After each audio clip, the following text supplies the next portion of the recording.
ఈసారి సమ్మర్ హాలిడేస్లో ఎక్కడికి పోవద్దు, అమ్మ వాళ్ళ ఇంటికి కూడా పోవద్దు అని అనుకున్నా. ఎందుకంటే నేను నా కుటుంబం పెద్ద డిప్రెషన్లో ఉంటిమి. ఈ డిప్రెషన్ నుంచి కొంచెమైనా బయటకు రావచ్చు. అట్లే మా క్లాస్లో జరిగే లాస్ట్ పెళ్ళిళ్ళు ఇవి 2 మాత్రమే. ఇది జరిగితే ఇంకో పెళ్లి మాత్రమే ఉంది.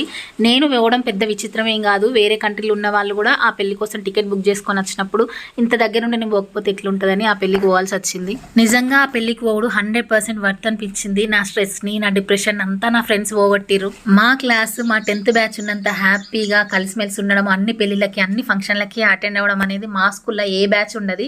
అందుకే మా సార్స్కి మా బ్యాచ్ అంటే మస్తు ఇష్టము. మా 8th 9th టీచర్స్ కూడా వచ్చిర్రు. వాళ్ళందరితో కలిపి గ్రూప్ ఫోటో దినందుకు ఎంత హ్యాపీ అనిపించిందో. మళ్ళీ స్కూల్ డేస్ అయితే గుర్తుకొచ్చినాయి. తెలంగాణలో పెళ్ళంటే బగారా రైస్, మటన్ కర్రీ ఎంత ఫేమస్, ఈ భరత్ కూడా అంతే ఫేమస్.